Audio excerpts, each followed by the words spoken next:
Hello and welcome to another Flights with Joel. We are here in Bora Bora to check out yet another CowanSim project, yet another helicopter. It's the wrong way, I gotta go down. Okay. This airport is part of World Update 13. This is the CowanSim 206L3. The new 206L3, which by the time I get this video out, maybe some of the updates in this will be in the 206V3. Somebody asked on a forum somewhere, I think it was in Discord, what the differences are between the 206V3 and the L3. The differences are mostly cosmetic in the sim, although I'll get into that a little bit. This has free future updates, as the 206B3 does. Detailed paint kit tested and zeroed by real pilots. I never quite understand what that means. Realistic start procedure, as much as it can be for an aircraft using a SOBO simulation. SAS and autopilot when AP for helicopters are available. Pilots and passengers floats. 75 paint liveries, jobs, paint things, colors. It's another one. Very hard to pick. I'm going to go through those in a moment. Dynamic weight options, functional spot, searchlight, spray kit, animated Cineflex camera, fully dynamic sound pack, virtual reality ready, realistic flight dynamics, 4K PBR textures, custom 3D instruments, detailed night lighting. It's gorgeous. It's gorgeous. So I'm going to in case you don't want to stay for the whole video, I'm going to make it, I'm going to say what I have to say up front. If you already have the 206B3, do you need the 206L3? Yes.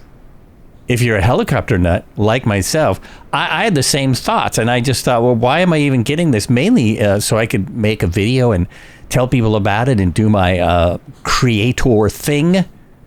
But what I found out was there are some very cool differences. Starting right away, I don't know if you noticed, it looks a bit nicer. Let's check out some of those paints. There are all these liveries. It's like there are 76 of them, I think. There are so many to decide from. Looking for something tropical. This isn't it. This looks like Japanese police, maybe. Weird how there's a little tick on even in this screen. Air Safari's helicopters. New Zealand.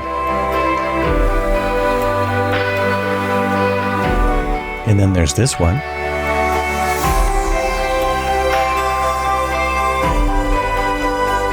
And there's this one.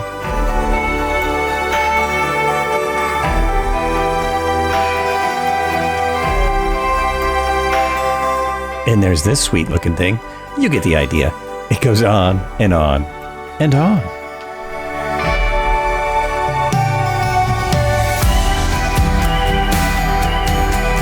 All right, and back to the main video. Very much like the B3, it has all kinds of different options in the weights and balances. I'm using Floby, I sometimes say. I'm using the Flow tool, but you can turn this helicopter into a HEMS just by adding the weight. So you add the weight, and now you have a HEMS vehicle.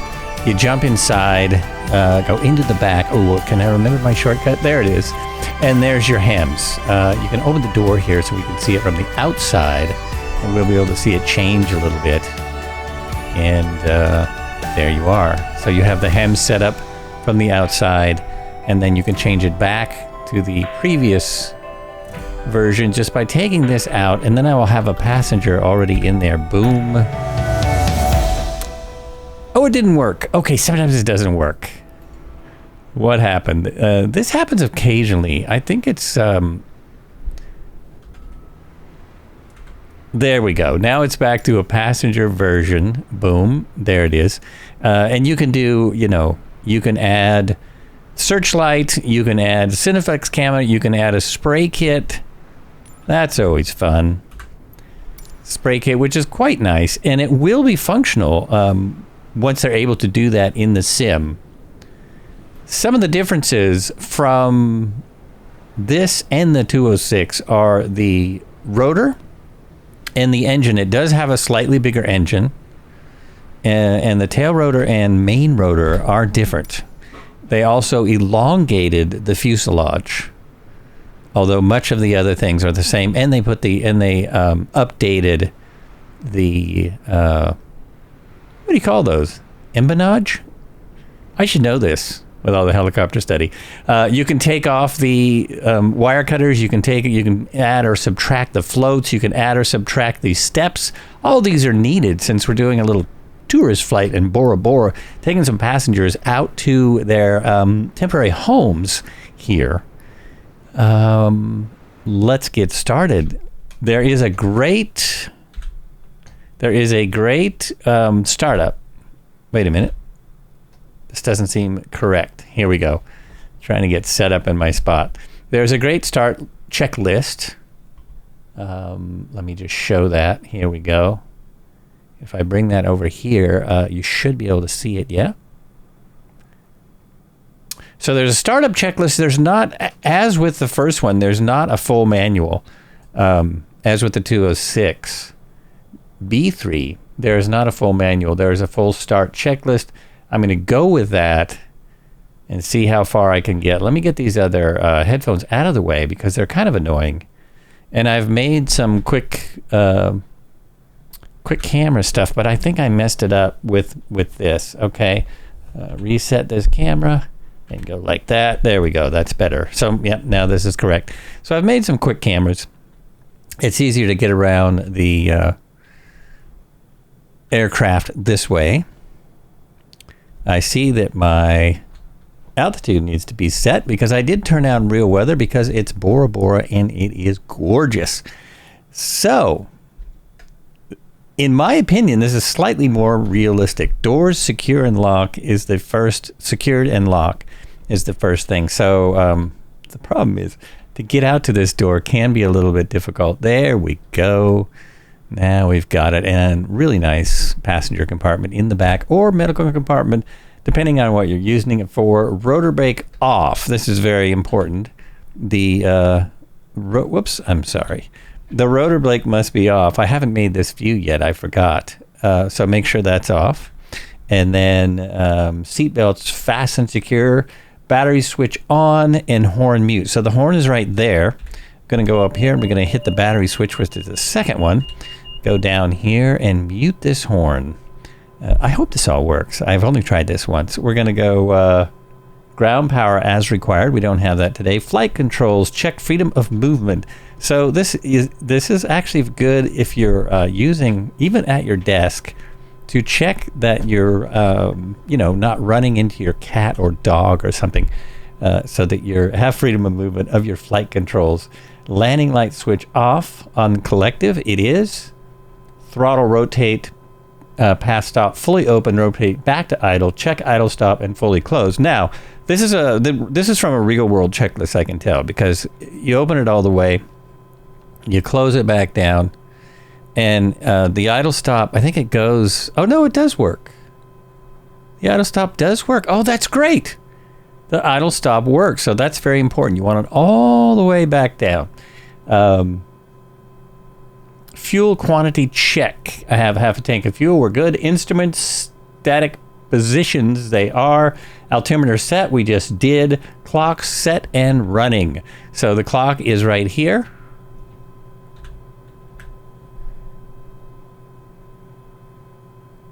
And you can run through there and make sure that it's running. This is our stopwatch, which I'm going to use for startup.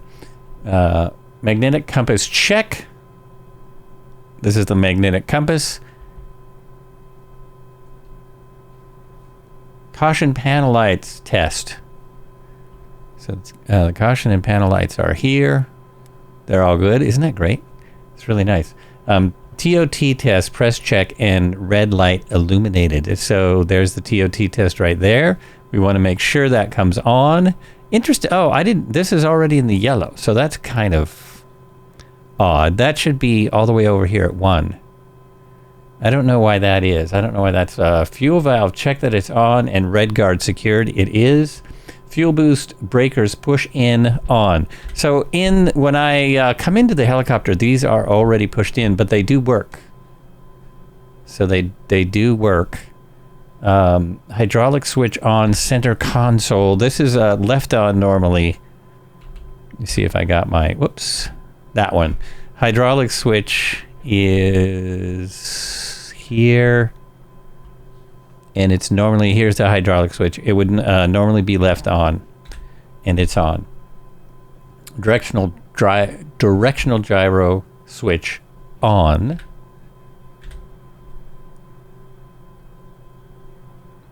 That's actually here. You can't really see it, but it's there. Good, check. Generator switch off. It is. We just saw it. Anti-ice off. Pitot heat off.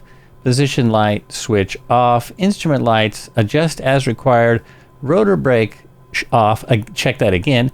Anti-collision light switch on and position light switch on. So anti-collision light and position light. That is here. Position light, anti-collision light on. Ensure rotor breakers are released before starting engine. This is the third time it said that. Start button on collective push. Ensure N1 indicates rotation. Do not open throttle before 12 to 15% N1 throttle. Quickly lower the throttle to the idle stop to induce fuel at 12 to 15%. Now I'm reading this through before I do it. It actually is pretty good. Do not exceed 810 cmgt for more than 10 seconds with a peak of 927 for more than 1 second. If engine fails to start within 15 seconds, close the throttle. Engine out warning light should extinguish above 55% N1. So what we're doing is we're watching these gauges here. This is going to get above 12% to induce fuel. We're watching the turbo output. Now I don't know if this works, and it's a little hard to see all at once. But I'll try and get set up right so we can see it. You can always pause and go back through it. I have the starter for my collective set in on my controls. So this is very hard. You have to hold this otherwise. So I have it set on the controls to make it easier. Let's see how this goes.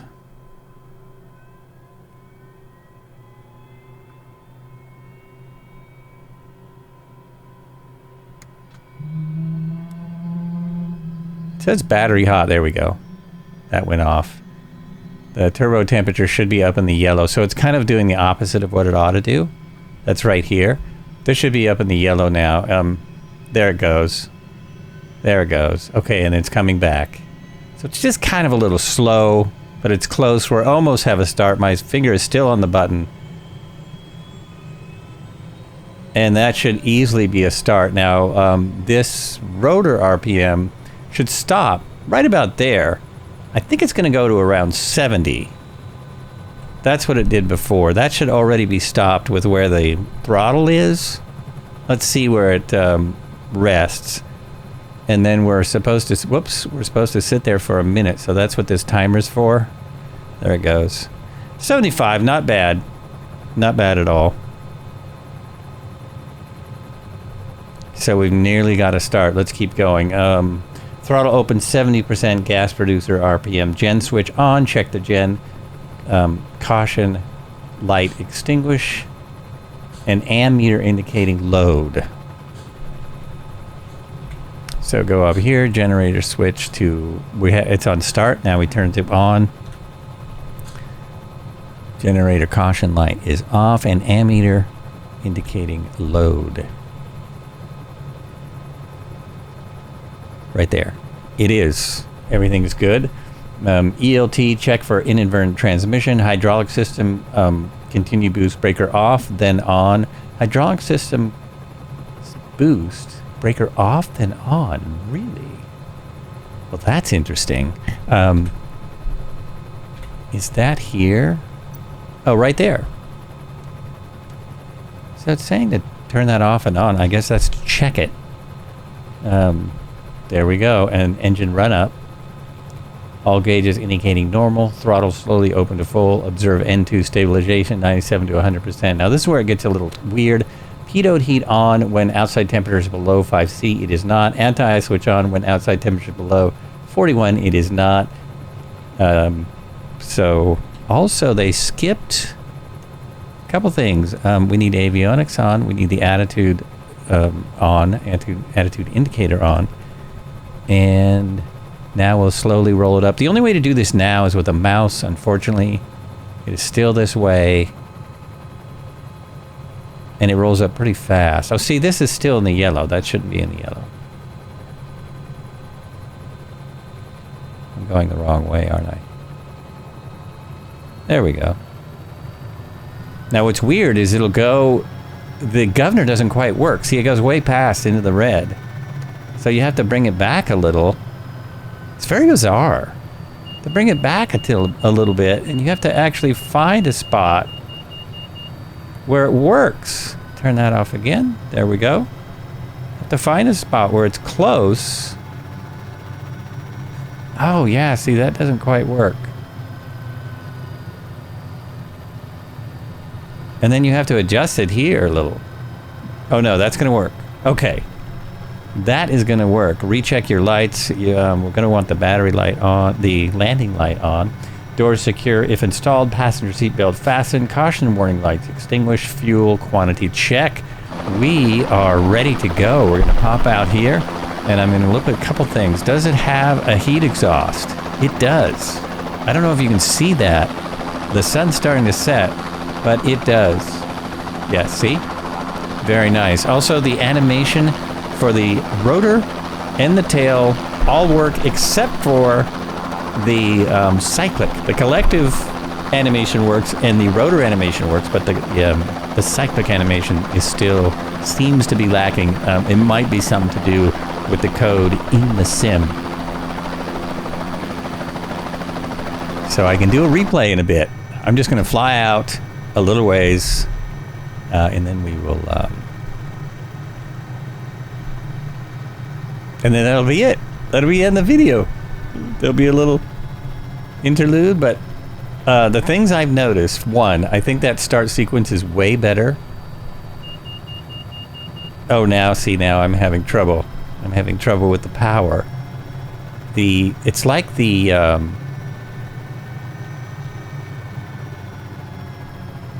it's like the governor doesn't work. It eventually will take hold, but it's like it doesn't quite work. Which is very strange. And this is the worst I've had, the worst problem I've had. I've only flown it a few times. Try this again. There we go. Okay. Only got the one passenger. Now it's working. So you got to kind of mess with it to get it to settle in. And I said in the beginning, I think it's worth it. Well, it's worth it if you are, you know, a helicopter nut job like myself. If you really love to check out every helicopter. If I hadn't, I would be kind of happier, honestly, if I hadn't bought the 203. Because at this point, I'm liking this better. Better than the 203, at least as much as the H125. I'm taking the runway just to be proper and to show you a little more of this airport. I guess I skipped the airport. I will be looking over this stuff more on my Twitch channel, Flying Live, with all the folks that do the Twitch stuff. That's why I'm not spending too much time here. But this gorgeous Osobo redone airport's very nice, very fun. And it just responds a little bit better, in my opinion. Turn on my head tracking. My passenger's going to be freaking out just a little bit with that turn. But it just performs a little bit better. We'll fly over the airport than the 206 in every way. It has more power. It's a bit more responsive and a bit more stable at the same time. I don't know if that makes sense to anyone. It's a bit more beautiful out here, but that's just because of where we are. So this has all been redone for Oceania World Update 13. And yeah, that's almost the end of the video. I'm just going to fly it around now. So you can skip to the end or ask me questions in the comments. But here's what's great. It will do 120 pretty easily. Let me push it up there to 80%, about 80, a little over 80, where it would be comfortable in the real world. And it'll get to 120 and just kind of cruise there. Now we are only at 300 feet. So once you get higher, it's not going to do this as well. But I was able, now it's not going to do it at all. I was able to get to 120 cruise, and it's very, like, I've almost got it trimmed out. That's the other thing. That H125 is really tough to trim out. We'll see how I do when I'm trying to do this live in front of more people. I just got the one passenger today. See, Bora Bora, isn't it amazing? I would love to come out here. This would probably be another long flight. Beautiful spot. Yeah, I can't fly this way too long. It's like every helicopter. But it is sweet.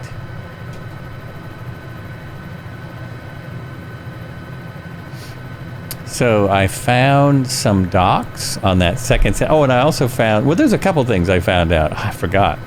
Several things I found out about this. So if you didn't click off, you're smart.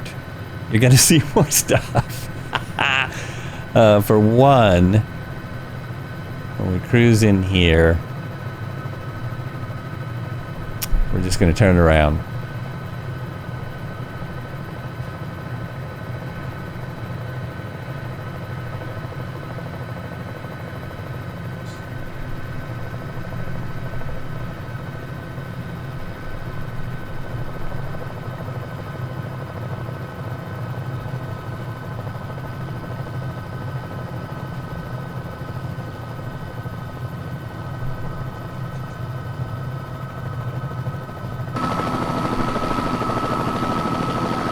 Coming in a little hot. So on some of these areas there are docks you can try and land on.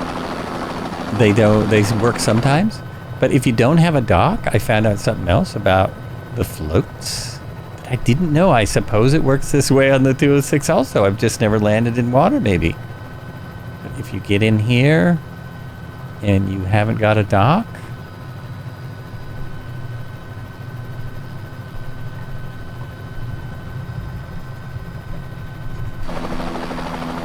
oh my gosh, it didn't work.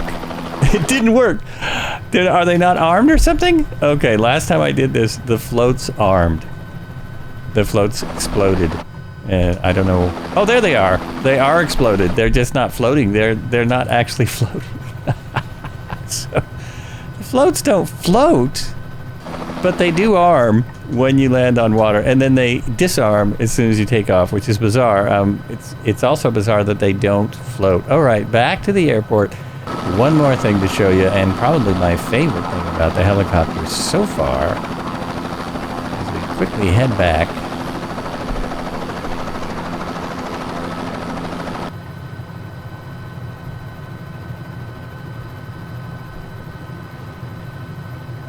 What a day here. Sun is setting. Got to complete my mission.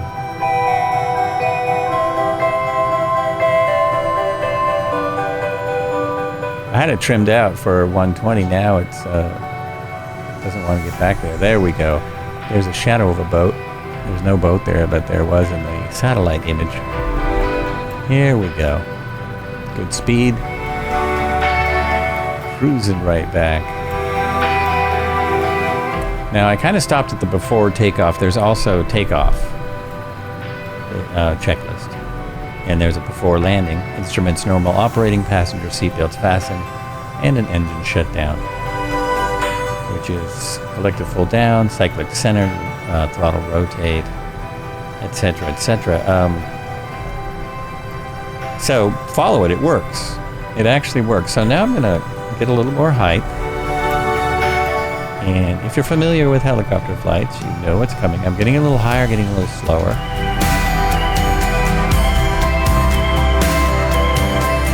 I want to be at about 1,000 feet. It's not good Helicopters often fly at below 1,000, but this is for practice.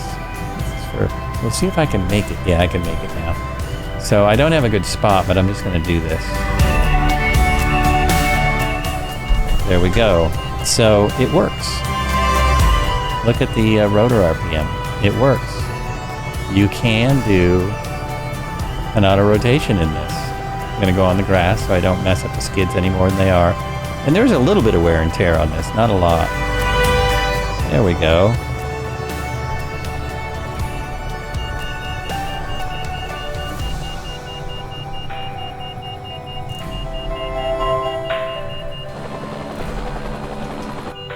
So I'm thinking that was a rough one. The first one I did was way better.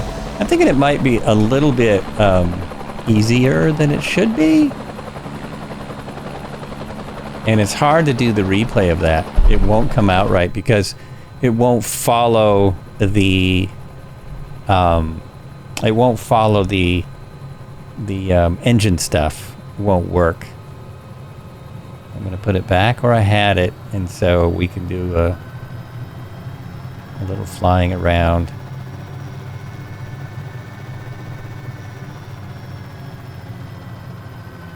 It's tricky to get it back where it needs to be, which is an odd thing. But I think they must have worked on it quite a bit to get it where it is. Okay. Wow. There we go.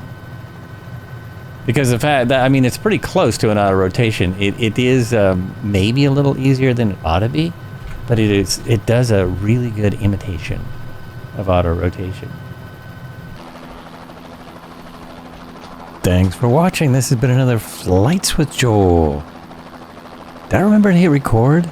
Oh my gosh. Anyway, I'll see you next time. Like and subscribe. Thanks a lot.